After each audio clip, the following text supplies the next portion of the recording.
Second Crusade would be the scandal of a lifetime for everyone involved. The biggest scandal by far were the tens of thousands of infantrymen and ordinary people who signed up, joined this crusade, and ended up dead or enslaved in the Near East. For the leaders of the crusade, Louis VII of France and Conrad III of the Holy Roman Empire, this entire expedition would cover them in ignominious defeat. They had incurred massive debts. They had lost thousands of lives, and by the time it's all over, they will have accomplished exactly nothing. As for the Queen of France, Eleanor of Aquitaine, during this crusade, she will become embroiled in a massive sex scandal that will follow her around to the end of her days. Today's story involves some crazy personalities and some tales of heroism and massive foolishness that will make you marvel. You are listening to Villains and Virgins podcast, and this is episode 3 in a series on Eleanor of Aquitaine and the Second Crusade. But before we get into today's story, I need to pause and make a couple of announcements and other notes. First of all, I'm excited to tell you that in spring 2026, I will be leading a historical tour in London. We're going to be looking at sites of Tudor history and looking at it through the lens of Henry VIII, Mary Tudor, and of course the famous Elizabeth I herself. So for all the details on that tour, there's a link in the description for today's podcast, and you can also head over to the tour website itself, geeknation.com, and take a look at Tudor London tour over there. Secondly, I want to say a massive word of thanks to the incredible people who are continuing to support this podcast on Patreon. Literally, this would not exist without you, and your support makes it possible for me to spend untold hours every week researching these episodes and putting together these stories for you. In particular, I'd like to say a special word of thanks to those people who are supporting this podcast at the very highest level, and they are Richard Hubner, Charles Vigneron, Kenneth Jones, Tim Williams, Anthony Farnbach, Rick Kane, Gordon Carl, Agnes Weiner, Aaron Silverstein, Stephen Skorick, and James Brown. Thank you very much. In our last episode, we left off with 2 kings, both of whom had managed to lose almost all of their armies because they refused to follow the advice of people who were local to the area and had a much better idea of the terrain and the enemy that they would be facing. So, after a terrible misadventure in Anatolia, Conrad III, the Holy Roman Emperor, was licking his wounds in Constantinople as a guest of the Emperor of the Eastern Roman Empire, the same guy who had advised him not to go through Anatolia in the first place. The other king, Louis VII of France, and his queen, Eleanor of Aquitaine, have just arrived in Antioch by boat in March of 1148. They had departed from the port of Antalya, where they had left behind basically their entire infantry. After many misadventures on the land route, including the famous ambush at Mount Cadmus Pass, which we covered in our last episode, and so somewhat bruised and battered, the army has made its way to the port town of Antalya, and this is where they discover that there are not enough boats for everybody, and furthermore, boat passage is really quite expensive. And so at this juncture, the king decides that he and the queen and their knights, these nobles who can afford boat passage, and the wives of those nobles who have accompanied them and their retinues, will make their way to Antioch by water, and the rest of the infantry can meet them there after hoofing it over land. What they don't know at this point, when they have arrived in Antioch, is that that infantry is never going to arrive. Basically, their entire foot soldier division is going to be scattered, enslaved, or killed in their desperate journey to try and reach Antioch. So he doesn't know it yet, but King Louis VII has already lost basically all of his infantry. He still has his knights, and knights are very important. They were an extremely effective tool of medieval warfare, so he's got them. But the number of bodies that are going to be left bleaching in the sun on the way to Antioch is a pretty damning testimony to this decision. Louis is not yet aware of this disaster, but he's aware of other problems, chiefly money. Crusades were incredibly expensive ventures. Just think about having to supply tens of thousands of men over months and even years in foreign territory. You have to pay for food and other provisions on a very regular basis. You have to have funds to cover contingencies and disasters, like when your ally, Conrad III, loses his entire treasury in an unfortunate Anatolian raid and comes to meet you without anything except the clothes on his back. In this situation, King Louis VII felt compelled to spend his own money to re-outfit Conrad and his surviving knights so that they had at least the means to support themselves. But this was an unexpected expense. So too was the high cost of the boats to Antioch. So what Louis was discovering was that they hadn't even gotten to Jerusalem yet, and they'd already burned through almost all of the funds that he had brought to support the crusade. So in the situation of desperate financial necessity, King Louis VII of France turns to the Knights Templar. As you may recall, the Knights Templar were an order founded in 1119 in Jerusalem. But they had very rapidly expanded, and they now had chapters in England, France, Spain, Portugal, and even Scotland. Even though they've only been in existence for some 30 years at this point, they've already amassed a very impressive amount of capital, property, and they're serving as bankers, not just warrior monks.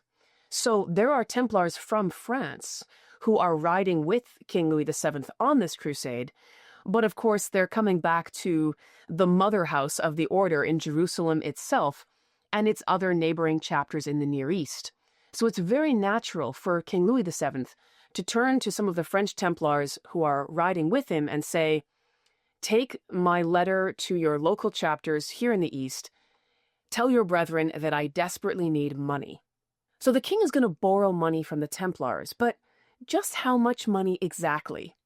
Well, we have some idea because of the letters that King Louis VII later writes back to his functionaries in France when he gives them orders to repay the Templars for this money that he's borrowed. And the amount of money he's asking them to repay comes out to about half the annual revenues of his country. It's a staggering amount of money. And what's even more surprising is that the Templars, an order that's only been around about 30 years, is able to supply those funds when he asks them for it. Now, the effort nearly bankrupts them, and so we have these very urgent letters that King Louis is writing back to France saying, "We need to repay these guys quickly." So he recognizes the fact that he's really stretched the financial resources of the Templars, but they are the ones that he has to turn to at this moment, and they come through for him. As we saw in our last episode, the king had already leaned on the Templars for military support, asking them to reorganize and direct his crusading army after the disastrous ambush at Mount Cadmus. So the Templars are already playing a very significant role militarily on this campaign, and now they're going to play a key role financially as well. While concerns over money had to be dealt with, it must have been a great relief for Eleanor in particular to finally find herself within the safety of the city of Antioch. Antioch was one of the 4 Crusader states that had been founded in the First Crusade some 50 years before. It was located in modern-day Syria and approximately 650 kilometers from Jerusalem itself. And unlike the other Crusader states, Antioch was ruled by family. Prince Raymond was Eleanor of Aquitaine's uncle. So Raymond is the younger son of William IX, the Duke of Aquitaine, sometimes called the Troubadour Duke. And we've done a whole bonus episode on that character, which is available on Patreon exclusively. But he was a scandalous rogue, a poet and a lover who had also done a brief stint in the Near East on the First Crusade. So William IX is the father of Prince Raymond of Antioch. And William IX had 2 sons. So he had Raymond, and he had an older son. That older son is Eleanor of Aquitaine's father, and he was the product of the bizarrely convoluted love life of William the Ninth of Aquitaine. What happened was William the Ninth ran off with a woman who wasn't his wife, even though he had a wife, Philippa. And with his wife, he had these two sons, Raymond's father and Eleanor's father. And then Eleanor's father gets married to the daughter of William the Ninth's mistress in a very bizarre sort of peacemaking alliance. And the product of that marriage is Eleanor herself. So William the Ninth and his scandalous life were extremely well known in Aquitaine and France, and both Prince Raymond of Antioch and Eleanor of Aquitaine herself are direct descendants. Now Raymond, because he was the younger son, right? Eleanor's father was the older son. So Raymond is the younger son of William of Aquitaine. This means that he can't expect to inherit much land. The Duchy of Aquitaine is going to go to the older son, Eleanor's dad, and it now belongs to Eleanor herself. So Prince Raymond did what many younger sons in medieval Europe did, which was to go to the Near East to seek his fortune there. And through a very devious series of events, he manages to get himself married to Constance, who is the child heir of Antioch. And in that marriage, he becomes the Prince of Antioch. So he goes from being the neglected second son in Aquitaine to prince of his own little kingdom in the Near East. And this is what Eleanor finds when she comes to visit him. Now, Raymond has had a really important role in the very existence of the Second Crusade, in calling the armies out of Western Europe. And it happens like this. Back in 1145, so we're going back 3 years here, the neighboring Crusader state of Edessa had been taken over by the Seljuk Turks. And at this point, the other Crusader states were much more vulnerable, because if Edessa was in foreign hands, it provided a handy staging point for further attacks on the rest of them. And Antioch itself was first in that line of fire. So Prince Raymond himself had sent letters to the Pope, and also to Eleanor and her husband Louis in France, beseeching their help, asking for military aid, saying they needed to come to the aid of Antioch and the other Crusader states. So he's been a major voice in instigating the Second Crusade, and he's even been on a campaign of sending gifts and other things to Eleanor and Louis to persuade them to come. Now that they had finally arrived, Raymond provided them with a very warm welcome. There are various accounts of how old Raymond is at this point, largely because we have some uncertainty as to exactly what year he was born, but roughly at some point in his 40s is where you can imagine him at this time, in the spring of 1148 when Eleanor and the rest of the Second Crusaders arrive. He was every inch an Aquitanian, and by all accounts a fine specimen of knightly quality. In fact, he is widely reported to be a man of extremely imposing physical stature. One of the most amusing stories I've heard about Raymond of Antioch was that his legs were so strong, if he was riding a horse and passed under an arch, if Raymond should reach up and grab a ring hanging from the top of the arch, he would be able to prevent the horse from proceeding just by grabbing it with his thighs. Now, I find the story a little bit incredible, the idea that anyone, no matter how strong, could stop a running horse just by grabbing it with his thighs. But it does indicate that Raymond's legs must have been extremely impressive, even to make such a story possible to circulate.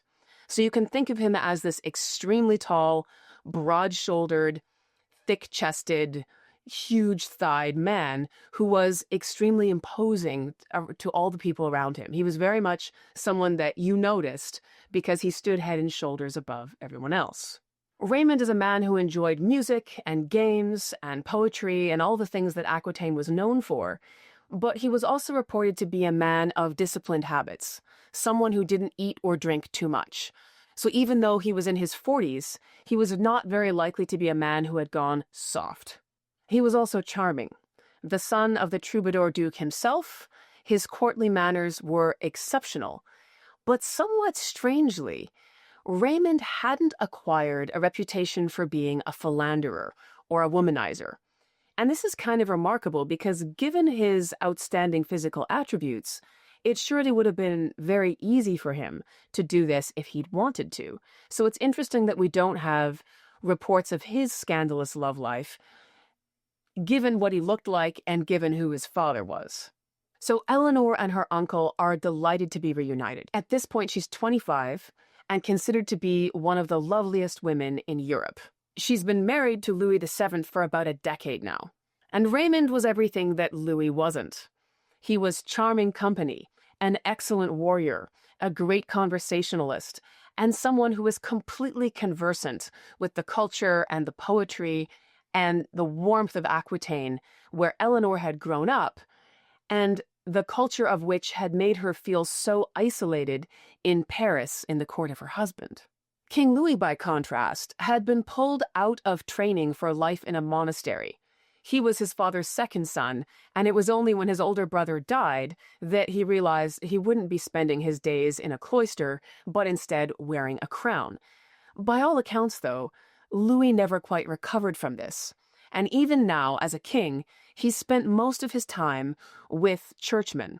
His closest advisors were a monk and a eunuch, something that Eleanor and probably Raymond found quite hilarious. The French monarchs and their retinue stayed in Antioch for several weeks, enjoying the lavish hospitality of Prince Raymond.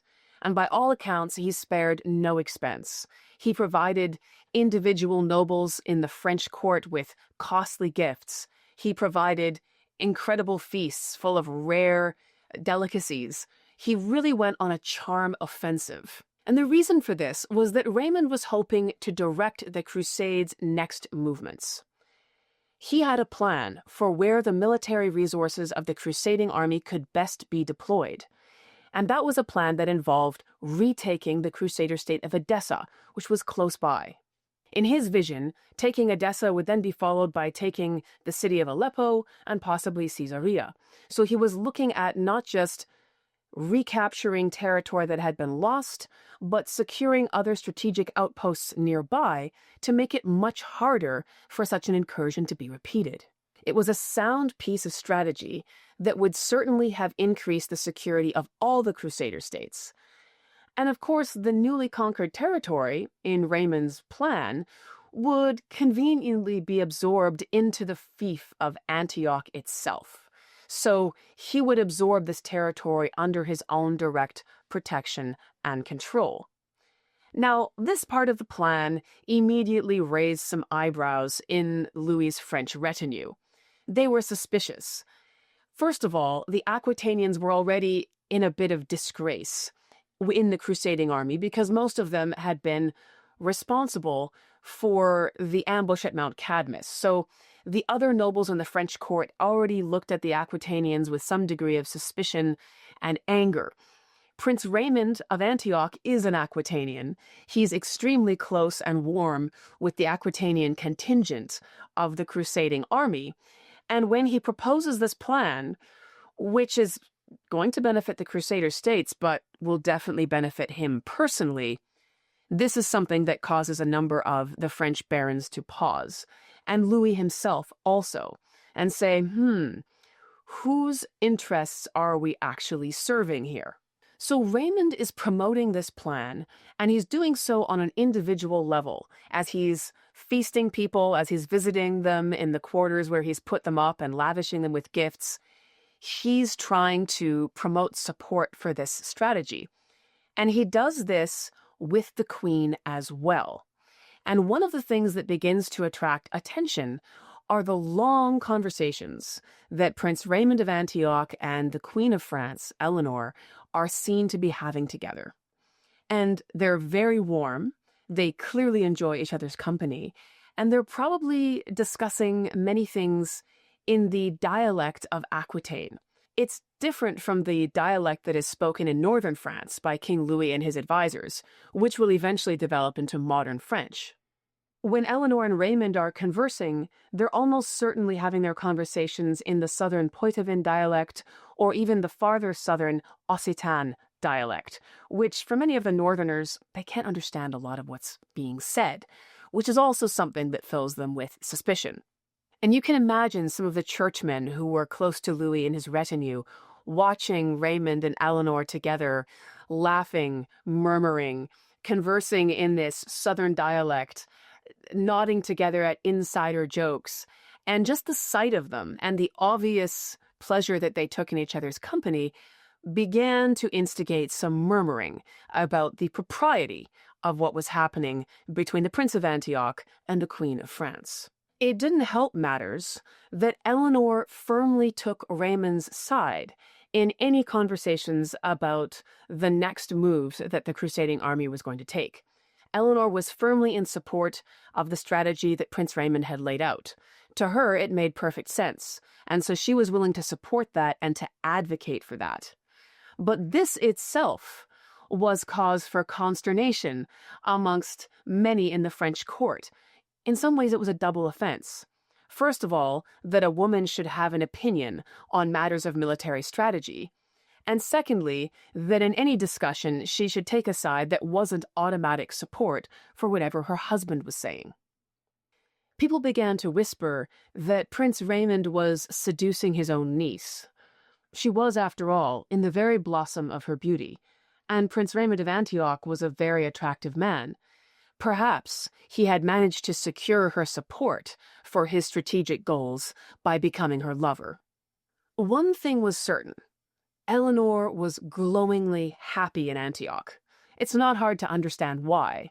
For the first time in months, she wasn't in a military camp where sentries were responsible for protecting everyone from midnight attacks. She could relax, she could enjoy the comforts of civilization for a while, and she could do so in the company of people who were her own kin, and who laughed and sang and quoted poetry the way she did. So she has this exuberance and this joy at being in Antioch, which itself is taken to be grounds for suspicion. So the tensions and the rumors that are beginning to mount here are going to come together in a very dramatic explosion. So after weeks of wining and dining, there's finally a formal council meeting to determine the next steps for the crusading army. Obviously, Prince Raymond himself is at this meeting, so is King Louis VII and his closest advisors, and Prince Raymond stands up in front of all the assembled nobles, his own and the visiting ones from Western Europe, and he makes the best case he can for his plan. So Raymond stands up and he makes a formal statement asking for support, laying out the strategic goals of going after retaking Edessa and then Aleppo itself, which is where the greatest threat to the Crusader states, as he sees it, is currently located. After hearing him out, King Louis VII stands up and he says, far less eloquently, basically, I am a pilgrim, and I'm here on crusade, but I've taken a vow to go to Jerusalem. And so as a good pilgrim, I need to fulfill my vow to get to Jerusalem first and to pray in the Church of the Holy Sepulchre. And after I've done that, I'll be willing to look at whatever other strategic goals need to be accomplished. And there's really not much that can be said to this. Louis is making a statement of personal piety and faith in a meeting that's supposed to be about military strategy and how best to secure the Crusader states in the region. But he's appealing to his own personal sense of piety as that which is going to be the driving factor in this decision. And Raymond realizes that it's useless. Louis has made up his mind, and he's going to proceed on to Jerusalem. He's not going to engage in this plan. At this point, by all accounts, Raymond gets extremely angry. And there's this talk of a type of rage that runs in the family, that Raymond has it, that Eleanor has it, and some of her very famous children, some of whom will also become kings, they also inherit this. So it's at this moment that Raymond gives into one of these rages that his family is notorious for, and his face just goes dark with anger. And he says, you've been wasting my time. You've been letting me spend all this money. You've been eating my hospitality. And you're going to tell me that, actually, you've just made a crusader vow. So he's furious. And the council meeting ends. And at this point, Louis and his nobles realize that they're not welcome in Antioch anymore. It's time to go. And the sooner, the better. So they're talking amongst themselves in their private quarters. They're making arrangements to get the army moving as quickly as possible. And it's at this juncture that Eleanor comes to see her husband, and she has an announcement to make. So she comes to Louis and she says, "I want a divorce." Now, this is a shocking moment in many ways. First of all, because Eleanor is initiating this. And she's not just saying, "I want this," because she's too smart for that. Eleanor knows how the world of the Middle Ages works. And in this world, you can't just have a divorce because you want one. You have to show that there's a reason that will be recognized by the church as legitimate for why a marriage should be ended. So Eleanor knows the law, she knows how these things work, and she says to Louis, "You and I are too closely related. Our marriage is a violation of the laws of consanguinity." Now, this is an interesting thing because this idea of consanguinity was something that the medieval church had come up with. And they said, listen, you can't marry people who are too closely related to you. So they laid out a whole series of regulations about the degrees of relationship that were permitted.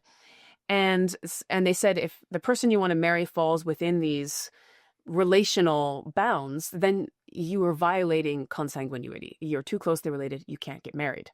Now, in fact, these regulations were often ignored. When the royals of Europe needed to marry somebody for politically advantageous reasons, it was entirely possible for them to get the church to waive that marriage and say, technically, you guys are too closely related, but in this case, we'll make an exception. Yes, we give you permission. Your marriage is valid. So these rules could be navigated around, and they often had to be because there was a dense network of relationships and alliances that were built over generations, which meant that probably you were quite closely related to the royal families of most of the other regions nearby. And also, if one of these royals wanted to get out of a marriage that was no longer advantageous, a classic ploy would be to find an obliging cleric who would suddenly discover that the marriage was too closely related and violated the bounds of consanguinity, and then this could be the pretext for undoing that marriage. So Eleanor understands this, and that's why she comes to Louis and says, "Oh, look, we're too closely related. We're living in sin. Our marriage needs to be ended.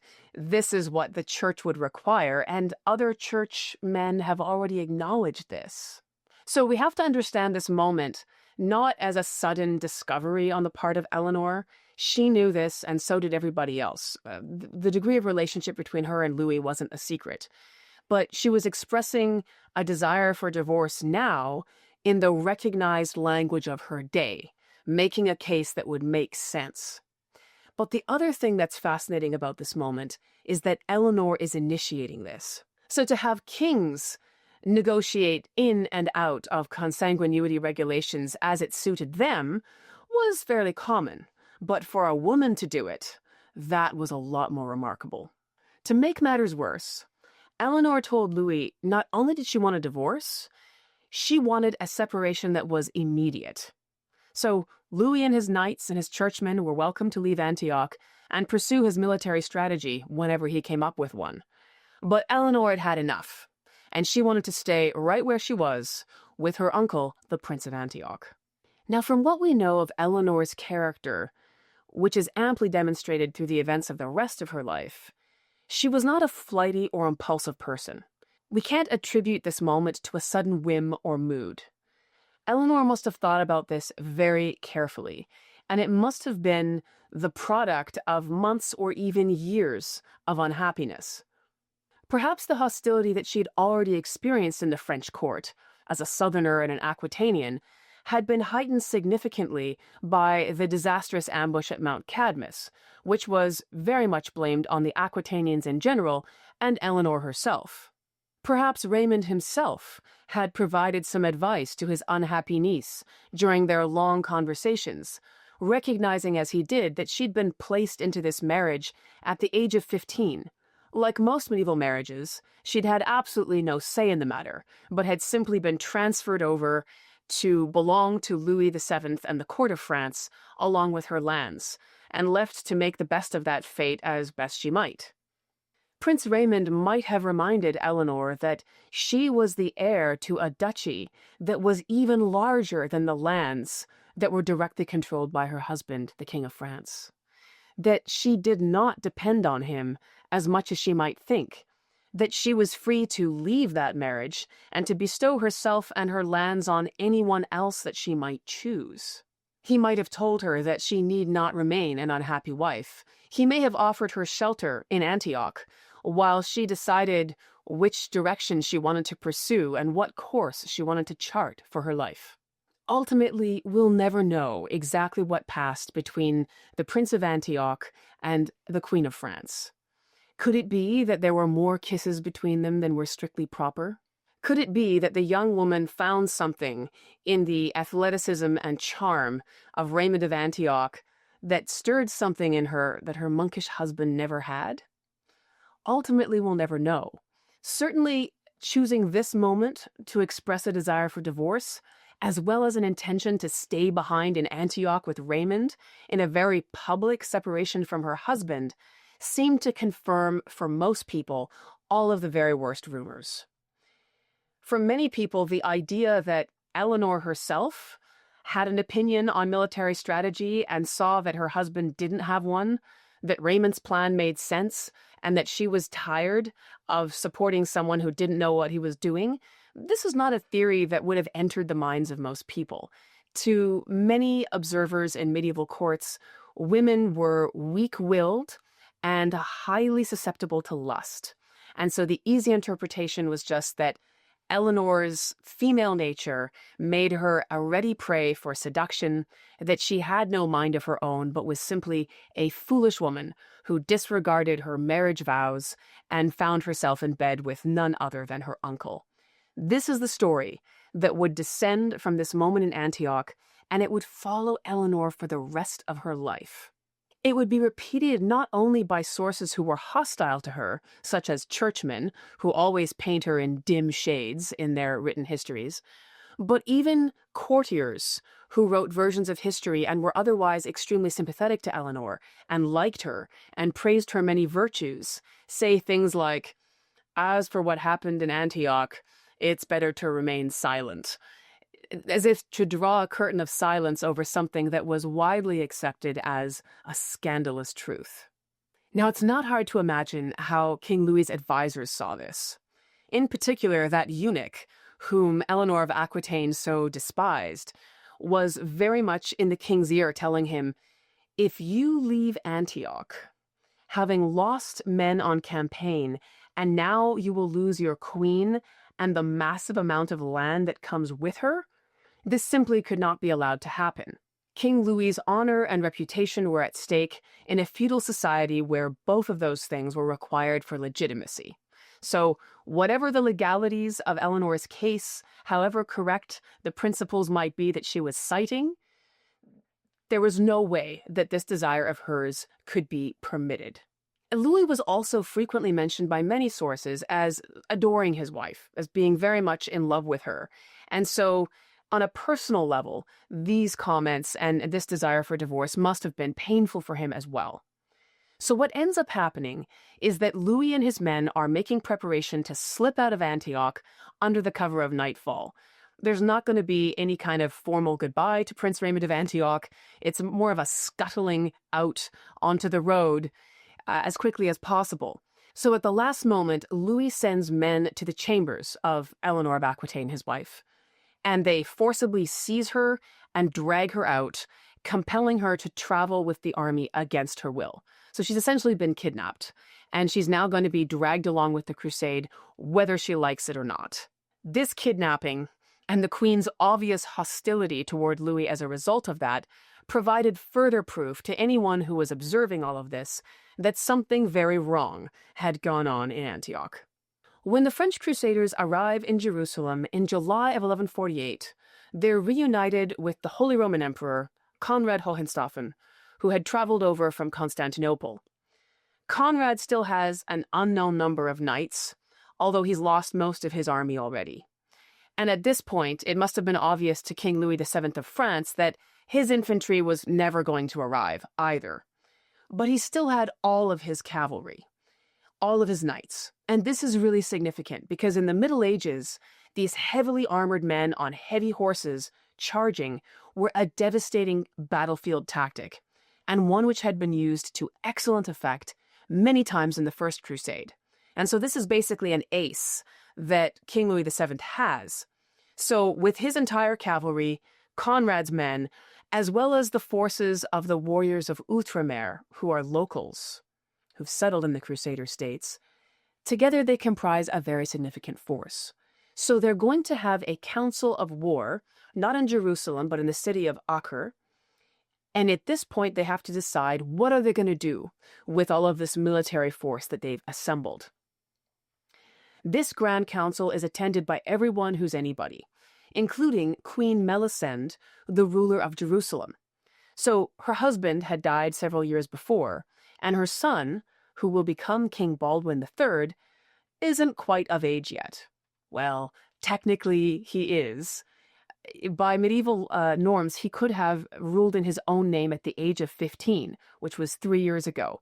He's currently 18.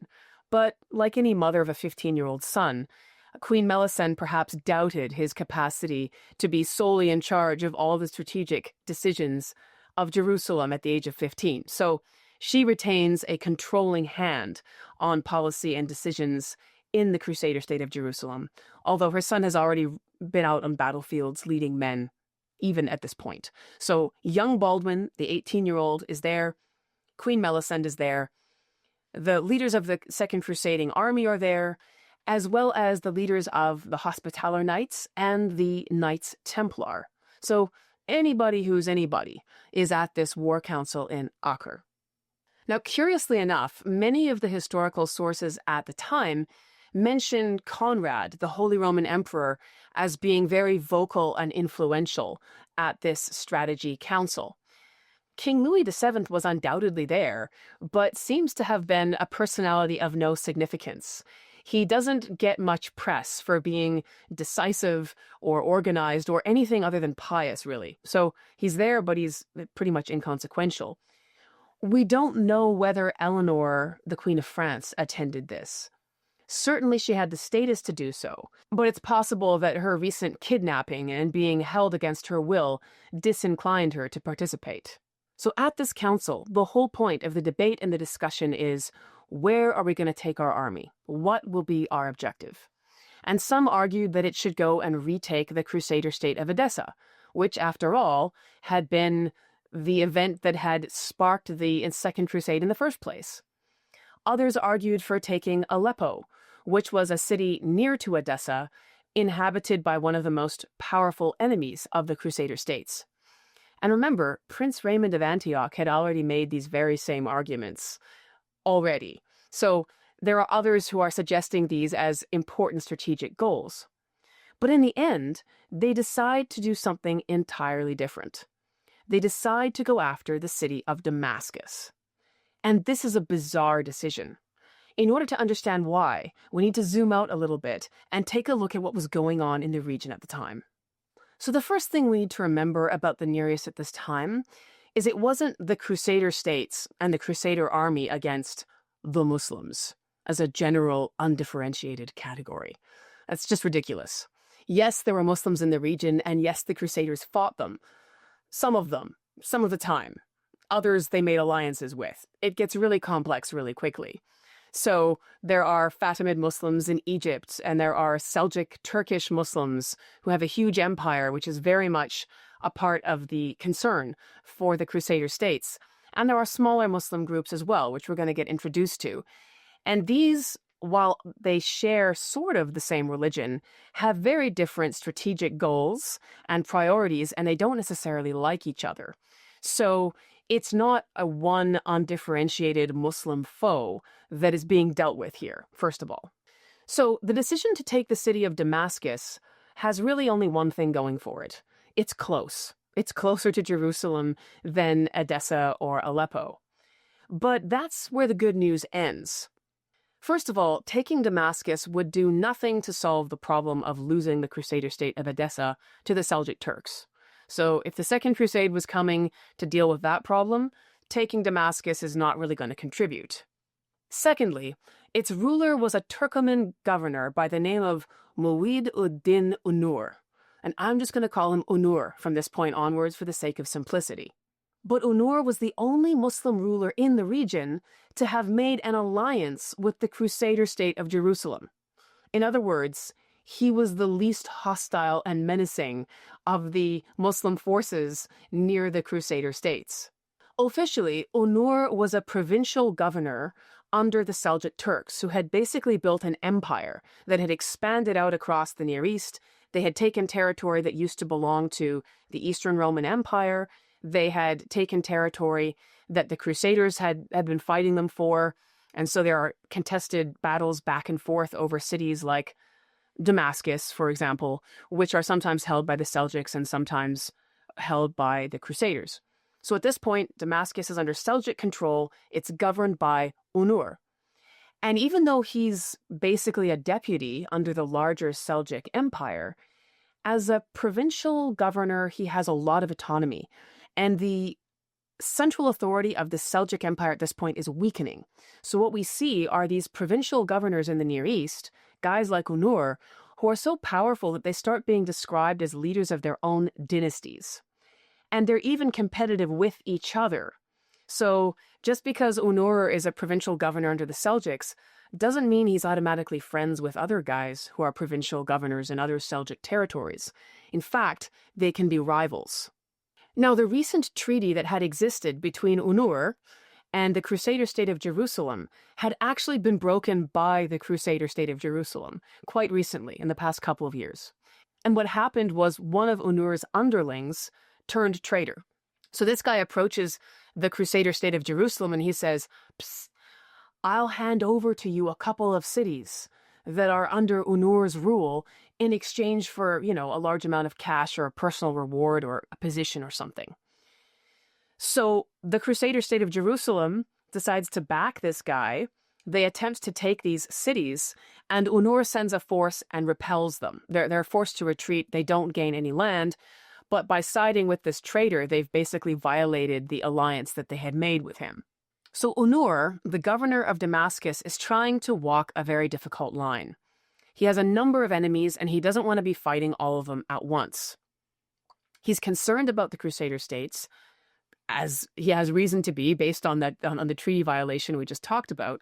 But he's even more concerned about another Seljuk governor, a rival, who rules Aleppo. So this is someone like himself who's basically starting his own dynasty. He's very powerful, and Unur is worried that this guy is going to take territory that is belonging to him or that's under his control.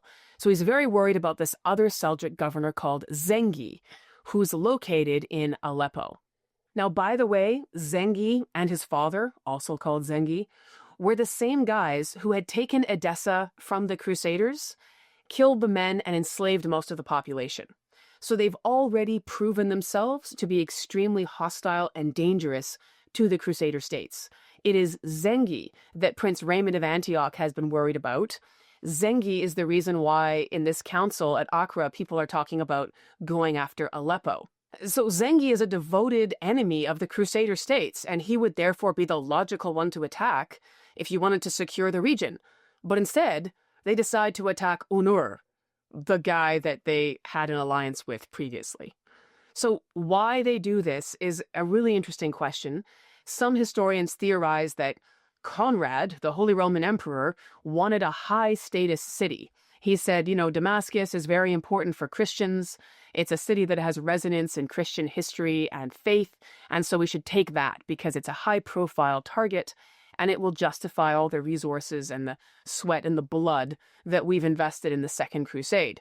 That argument sounds a lot like an argument from emotion rather than an argument from strategy, and we don't know for sure that that's what he said, but some reports indicate that this may have been the reason. So the armies of the Second Crusade, as well as the warriors of the Crusader state of Jerusalem, who were locals, and some Hospitaller and Templar knights arrive near Damascus on July 24th, 1148. So Damascus is one of the oldest inhabited cities in the world, and even at this point, in the 1100s, it had had civilization for some 7,000 years already. And it's a beautiful city. It's got large stone walls and also this network of orchards that actually extend out from the city wall some miles into the periphery around the city at certain points. And this is actually very practical and defensive because it means those sections of the wall aren't so easy to access or attack. The Crusaders were so confident they were going to take this city quickly that they had already discussed how they were going to divide the spoils and which districts of the city were going to be going to whom and so on. They also hadn't bothered to bring a large amount of provisions because they were pretty sure this was a battle that was only going to last a couple of days. Meanwhile, Eleanor and the people of Damascus had heard that the Franks were coming. And the Franks is kind of a generic term that Muslim sources at the time use to refer to Western European knights. So when they're talking about the Franks, they just mean anybody from there. It's not a very specific term in the way that you and I might think of it. And they've made their own preparations. They've poisoned some of the water supplies outside the city. They've fortified the wall in as many places as they can.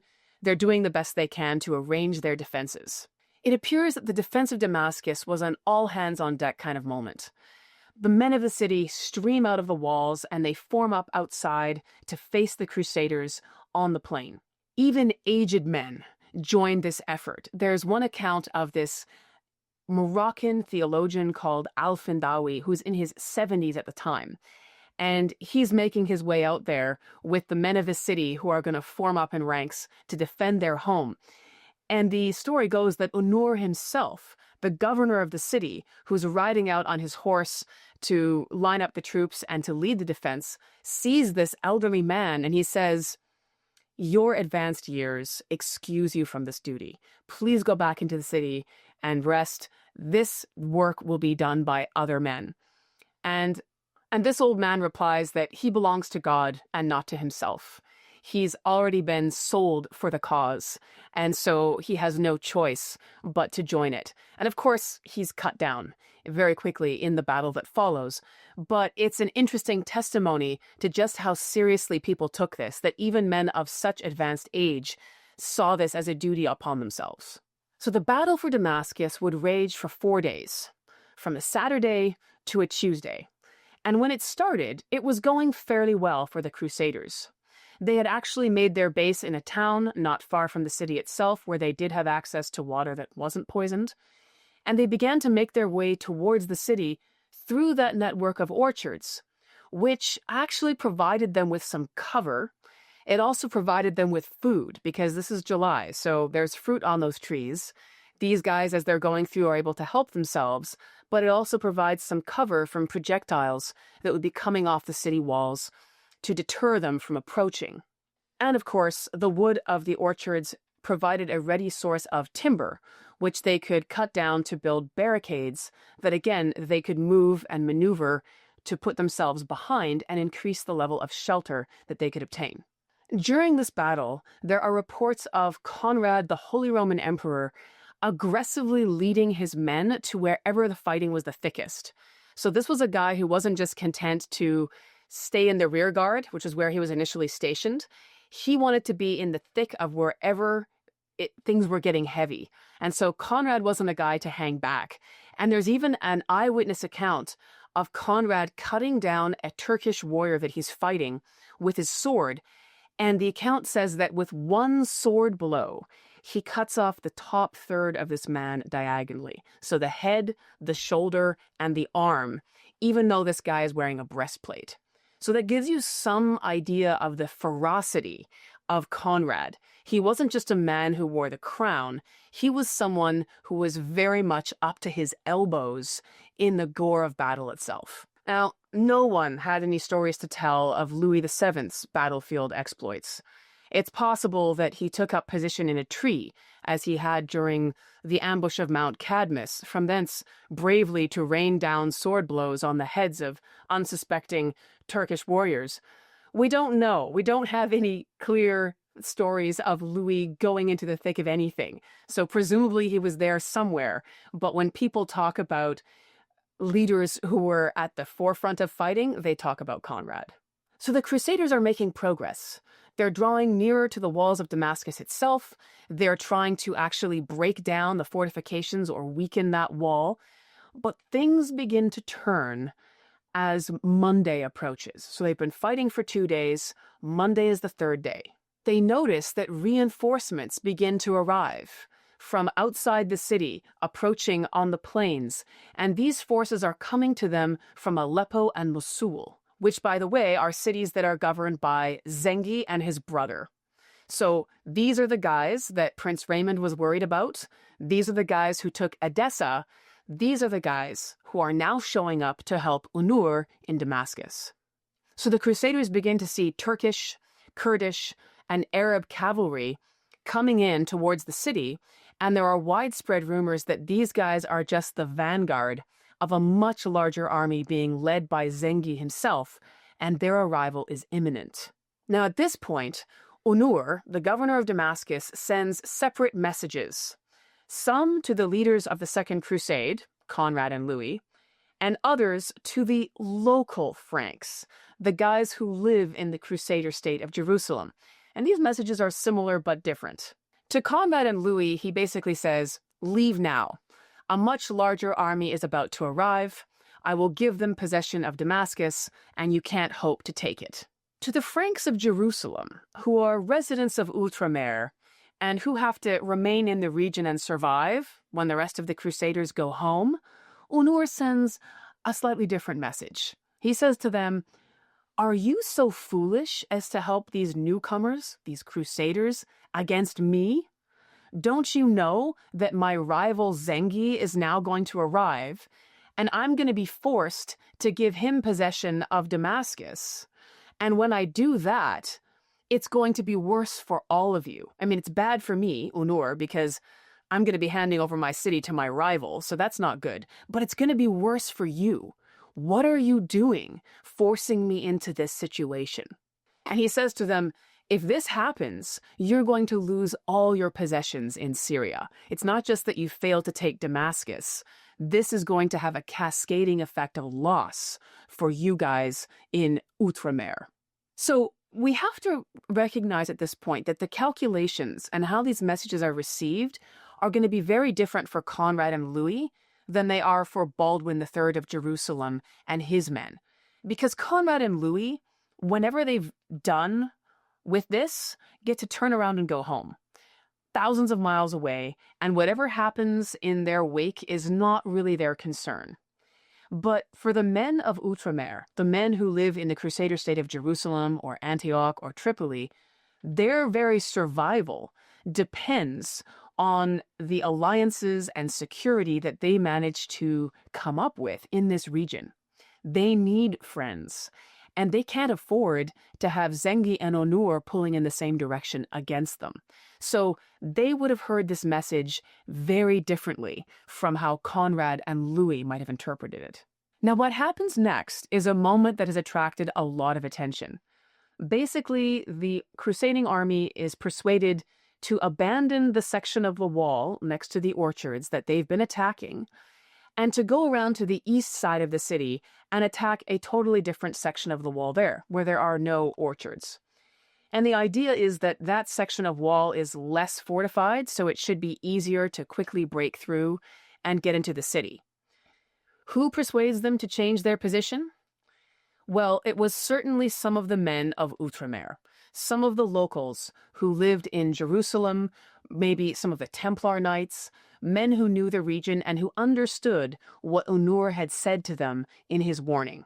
However the decision was made, once the army arrived on that new section of the wall, it very quickly became obvious that this decision was a disaster. The new location of the wall was less fortified, but it was also less sheltered, and that exposed them to far more direct attacks from behind as these other newly arrived forces were coming at them across the plain, and it provided them with less food. There were no orchards, and this is a problem because at this point, on day 3, they're starting to run out of provisions. They thought that Damascus was going to be a quick smash and grab operation, and it's proving not to be so.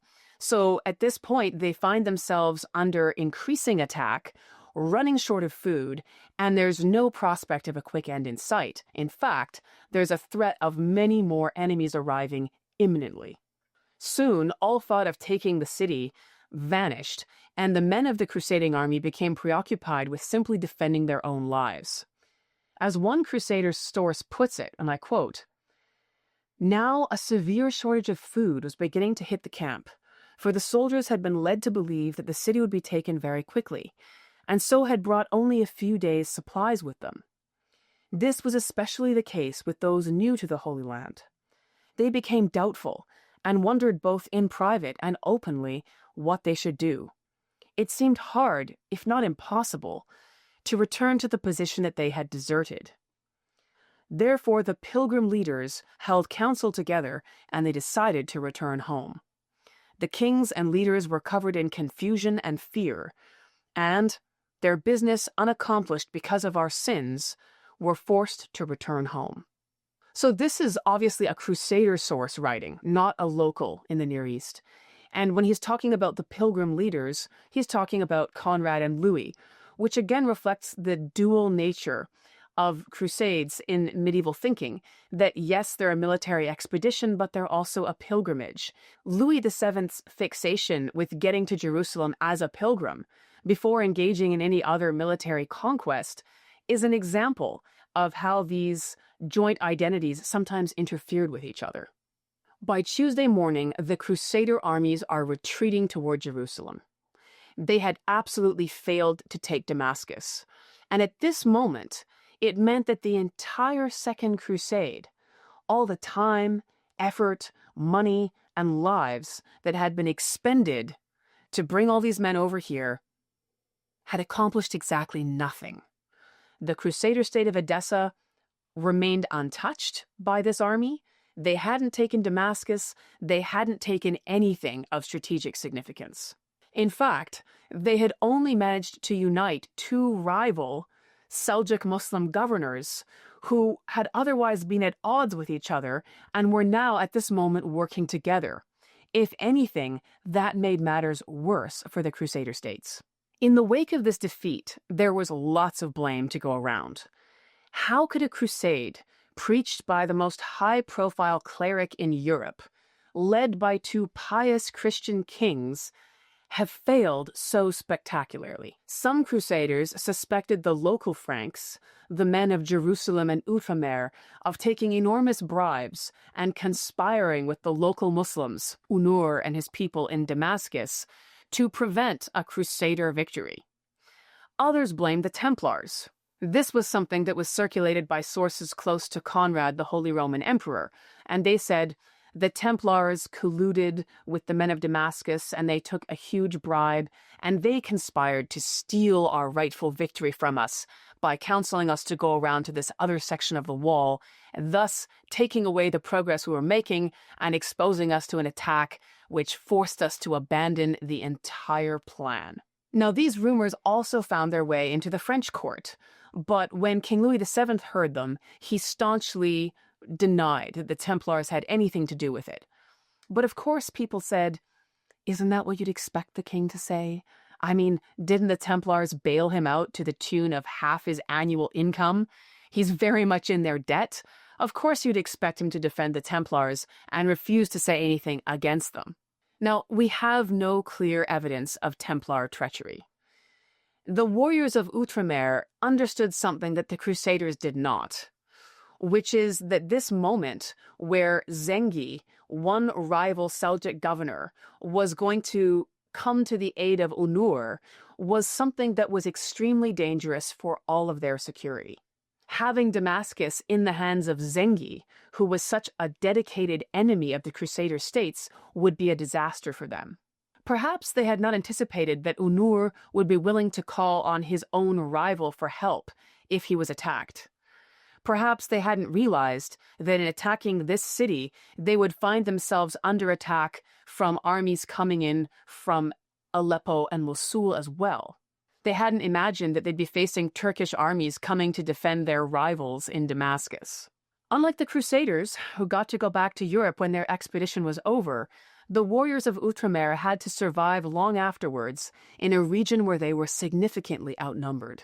The Crusader reports in the aftermath of Damascus and the utter failure of the Second Crusade seem to follow a well-established pattern, that when there were problems, when there were losses, there had to be a local that the blame could be pinned on. And we saw this happen in the First Crusade, when the Emperor of the East, Alexius Comnenus in Constantinople, was blamed for a lot of the things that went wrong with that crusade. And here again, his descendant, Emperor Manuel Comnenus, also in Constantinople, does come in for his share of the blame as well, despite the fact that he provided advice to the Holy Roman Emperor Conrad that could have saved his army from the total disaster in the desert of Anatolia. He specifically tells them not to go there. He tells them what will happen if they do, and they choose to ignore him. So turning around and blaming that same emperor for the failure of their crusade seems a little bit hard to credit. And of course, there were other scapegoats as well. So the Templars come in for their share of finger-pointing, and so too do the Christian rulers of Jerusalem. What had been lost in this crusade was an enormous amount of money and very many lives, but something as well that was less tangible but no less important. And this was the reputation of Western knights in the Near East. You see, the First Crusade had been a story of their triumph against overwhelming odds, against forces that were larger than them time and again, and yet prevailing with an aggressiveness and a willingness to take the fight to the enemy that simply astonished warriors in the region. But now, when the Second Crusade had arrived, they had initially been greeted with the same level of respect and dread. Oh no, here comes another invincible army of Western knights, these savage barbarians. We remember what happened the last time they came here. They carved out their own kingdoms. What will they do next? And the answer was a whole lot of nothing. After attacking Damascus for a mere 4 days, they turned tail and left, got on their boats and went home. And what that did was it made everybody in the region aware that Western knights were not invincible. They weren't unstoppable. And the prestige they had enjoyed, the reputation they had made, was now severely damaged. So Conrad and his remaining knights are making their way back to the Holy Roman Empire. And as for King Louis VII and Eleanor of Aquitaine, they are no longer on speaking terms. They actually board separate boats to begin their journey from the Near East back home to France. Prince Raymond of Antioch would be the one who would bear the brunt of the situation that the Second Crusade left behind. Only a few months later, Zengi's forces from Aleppo attacked the state of Antioch. Now, this is the same army that was riding in to rescue Damascus. This is the same Zengi who has taken the Crusader state of Edessa already, and he decides that he's going to take the Crusader state of Antioch next. So he invades Raymond's territory, and Raymond manages to repel Zengi's forces on this first occasion. It's a significant victory, but it's very short-lived, because only a few months later, in June of 1149, Zengi and his guys are back, once again invading the state of Antioch. This is a situation where Raymond has to fight or lose his territory. He doesn't have an option here. Zengi wants to take everything, so if he's unsuccessful in repelling him, Prince Raymond will lose not only his state, but very likely also his life. Curiously, the leaders of the other Crusader states didn't come running to his aid. One of them actually made an alliance with Zengi, and the 2 others stayed out of it. So this puts Raymond in a situation where he desperately needs help, but it's very hard to find. So he makes an alliance with one of Zengi's enemies. And this is another Muslim group in the region. They are sometimes referred to as the Assassins. And we've talked about them before on this podcast. We've talked about the Old Man of the Mountain, who was the leader of this group at one point, and their mountain fortresses. And they've acquired an amazing reputation for their ability to get rid of enemies through things like poisonings and stabbings. Many of these are suicide missions carried out by their members who will stop at nothing to take out the target that they've been assigned. So the assassins are not very numerous, but they really hate Zengi. And the reason for this is that the assassins are a Shia Muslim splinter group. So they're a minority in the Muslim world. Zengi is a Sunni Muslim. He's part of the majority group, and he would happily have wiped out the assassins as heretics. They know this, so they're not friends of Zengi, and they're looking to do whatever they can to curtail the growth of his power. So with this alliance, Prince Raymond of Antioch decides to take the fight to Zengi. And this is really a surprising decision, because Zengi's forces significantly outnumber his. It's possible that Raymond was overconfident, having successfully repelled Zengi's forces twice already. Perhaps he thought that doing it a third time was entirely feasible. Or perhaps he knew that the chances of victory were slim, but decided that he would at least pick the time and the location of that battle to put as many of the odds in his favor as he could. What happens next is remembered as the Battle of Enab. So Zengi's forces are busy besieging a town or a castle, and Raymond's forces, including his assassin allies, begin to approach. Zengi assumes that Raymond must be just the vanguard of a much larger army, because who would be so foolish as to approach his forces with such a small number of men? We don't have exact figures, but some sources think that Raymond's forces were some 2,000 guys, and we don't know how many of the assassins were with them, but it certainly wasn't a large enough force to impress Zengi. But at first, wisely cautious, he decides to withdraw his men from besieging the city, because that would have them spread out around the walls. So he's going to withdraw these guys to a more defensive position. They're going to make camp, and they're going to wait to see who else shows up on Raymond's side. When Zengi's scouts eventually inform him that there is no larger army anywhere to be seen, no one is coming, Zengi gives his army the direction to surround Raymond's camp, and the battle ensues. So Raymond and his men and their Shia Muslim allies are fighting Zengi and his Seljuk forces as fiercely as they can. It goes on for hours, but inevitably they're losing because they're a much smaller force and they are surrounded. So at one point in the battle, there is an opening where Raymond could escape. He could just flee. And he's actually advised by one of his allies to do this, like, just get out now, save your head. And Raymond refuses. He refuses to abandon his men to their fate. And he decides to fight on with every ounce of his formidable strength. He continues fighting, although he must have known at this point that it was impossible for them to win. In this battle, almost all of his men died, and Raymond himself was beheaded. His head was put in a box and sent back to the Sultan as a token of this glorious victory over the Prince of Antioch. So who benefited exactly from the Second Crusade?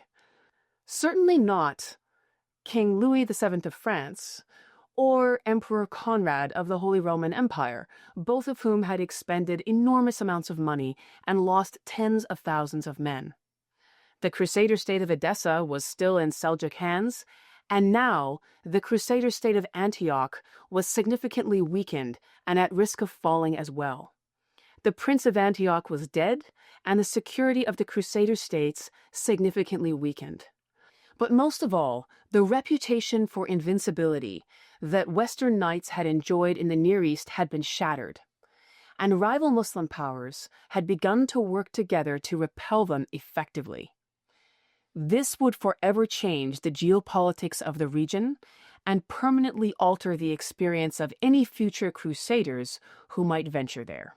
I hope you've enjoyed this third and final episode on the Second Crusade. And there are many more Crusade stories yet to be told, because the Third Crusade will be led by none other than Richard the Lionheart, the son of Eleanor of Aquitaine.